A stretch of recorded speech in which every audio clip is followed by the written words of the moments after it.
নমস্কার বন্ধুরা, অ্যাস্ট্রোসেজে আপনাদের সবাইকে স্বাগত জানাই। বন্ধুরা, আজকে একটি অত্যন্ত গুরুত্বপূর্ণ ভিডিও মেষ রাশির জন্য দিতে চলেছি। কারণ আপনার সাড়ে সাতই 29শে মার্চের পর থেকে শুরু হয়ে গেছে। সাড়ে সাতির প্রথম পর্যায়ে অর্থাৎ ফার্স্ট ফেজ আপনি 29শে মার্চ থেকে শুরু করেছেন। আপনার রাশি থেকে শনির অবস্থান এখন দ্বাদশভাবে। 29শে মার্চে শনিদেব মীন রাশিতে গমন করেছেন, আর এখান থেকেই আপনার সাড়ে সাতি শুরু হয়েছে।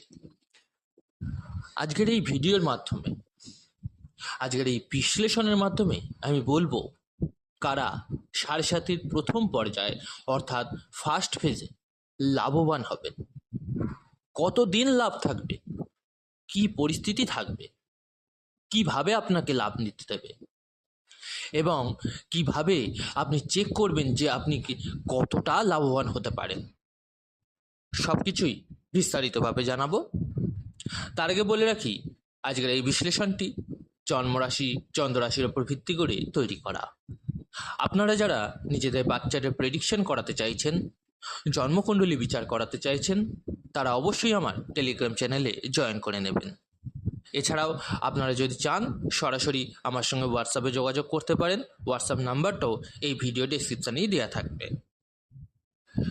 দেখুন বন্ধুরা, 29শে মার্চ 2025 শনিদেব তার নিজ রাশি কুম্ভ ছেড়ে মীন রাশিতে প্রবেশ করেছে, যা গুরু গ্রহের রাশি। শাস্ত্রমতে মীন রাশির শনি খুব ভালো মানা হয়, কিন্তু আপনার রাশি থেকে এটি দ্বাদশ স্থান অর্থাৎ দ্বাদশভাবে অর্থাৎ আপনার সাড়ে সাতির সূচনা করেছে। তাহলে কারা লাভবান হবেন? তার আগে আমি আপনাদের কিছু বিষয় বলি মেষ রাশির জাতকদের সম্পর্কে।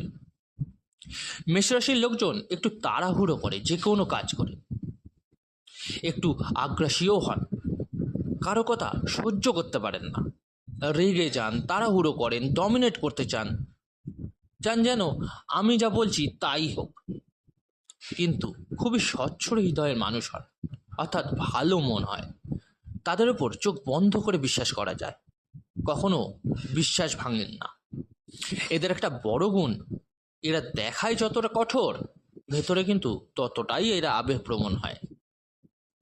অর্থাৎ ব্যাপারটা এরকম হয় যে তার বাইরে কঠোর কিন্তু ভেতরে নরম, কখনো কাউকে ঠকায় না, নিজের পরিশ্রমের জোরে সাফল্য অর্জন করে। এরা কিন্তু হার মানে না। যখন জীবন নামার দিকে যায় তখন আবারও উঠে দাঁড়ায় এবং নিজের পরিশ্রমে আবারও সফল হয়। অনেক সময় তাদের জীবনে সংগ্রামের সম্মুখীন হতে হয়, কিন্তু ধীরে ধীরে তা কাটিয়ে ওঠেন এনারা। শনি হলেন দশম এবং একাদশ ভাবের অধিপতি, অর্থাৎ কর্ম ও লাভের স্বামী। তাই জীবনে জিনিসপত্র একটু দেরিতে আসে।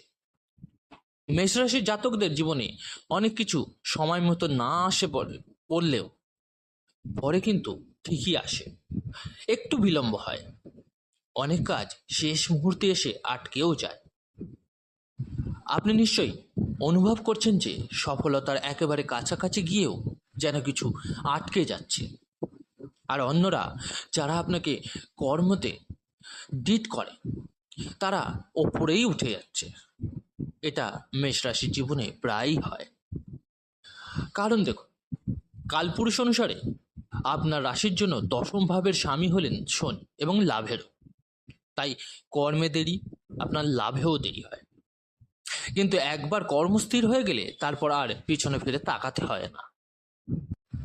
এখন বলি আপনাকে, আগামী 2.5 বছর আপনার কেমন যাবে, এটা কিন্তু যাচাই করার সবচেয়ে ভালো এবং বড় উপায় হলো অষ্টবর্গ চার্ট।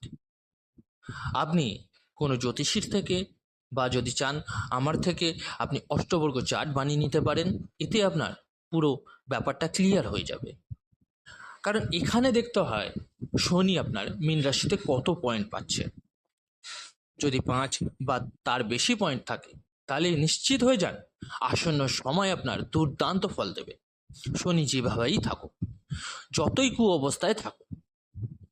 অষ্টবর্গ 5 বা তার বেশি পয়েন্ট বলছে, তাহলে কিন্তু এই আগামী 2.5 বছর আপনাদের জন্য অত্যন্ত শুভ হতে চলেছে। 4 পয়েন্ট থাকলে মাঝারি ফলাফল অর্থাৎ সাধারণ ফল পাবেন। 3 বা তার কম পয়েন্ট থাকলে কিন্তু আপনার সমস্যা দেখা দিতে পারে।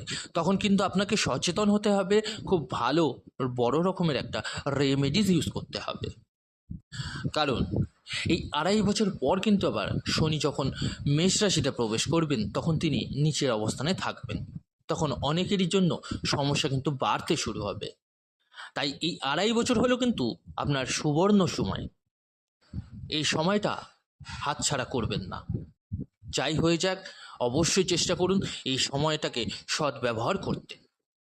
13ই জুলাই থেকে শনি বক্রী হতে চলেছেন, 27শে নভেম্বর পর্যন্ত বক্রীই থাকবেন। মানে দ্বাদশ ঘরে থেকেও 11তম ঘরে ফল কিন্তু বাড়াবেন। কারণ বক্রী গ্রহ তাদের পূর্ববর্তী ঘরের ফল বাড়ায়।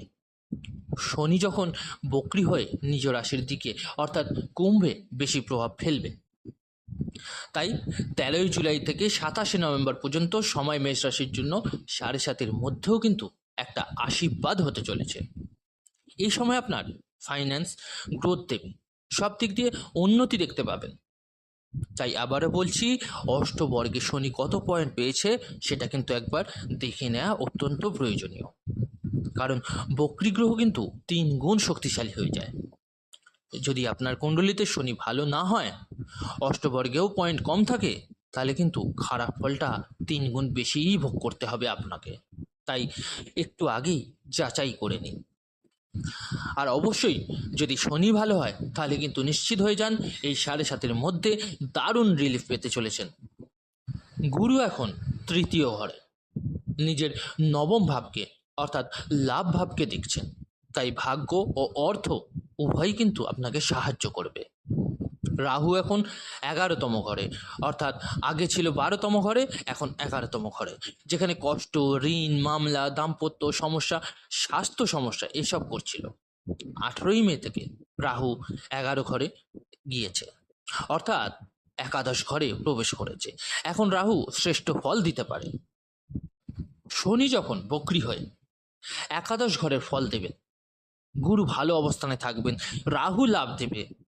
তবে শনি 12তম ঘরে অর্থাৎ দ্বাদশ ঘরে থাকায় খরচে কিন্তু আপনার নিয়ন্ত্রণ রাখাটা জরুরি। আপনি ঋণ বা লোন কিন্তু একটু এড়িয়ে চলুন। একটু চেষ্টা করুন ধর্মে কর্মে মন দিতে, তাহলে দেখবেন শনি কষ্ট দেবে না, বরং উন্নতিই দেবে। 27শে নভেম্বরের পর শনি আবার মার্গী হবেন, তখনও ভালো ফল পাওয়া যাবে আপনার, যদি আপনি কিছু সতর্কতা মেনে চলেন। অবশ্যই একটু মেনে চলুন।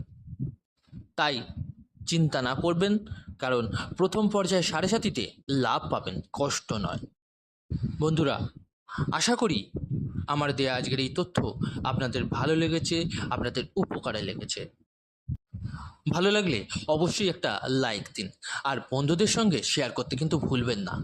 আর যে সকল বন্ধুরা নতুন শুনছেন, তারা অবশ্যই চ্যানেলটিকে সাবস্ক্রাইব করে নিন। পরবর্তী ভিডিওতে আবার দেখা হচ্ছে। নমস্কার, ধন্যবাদ।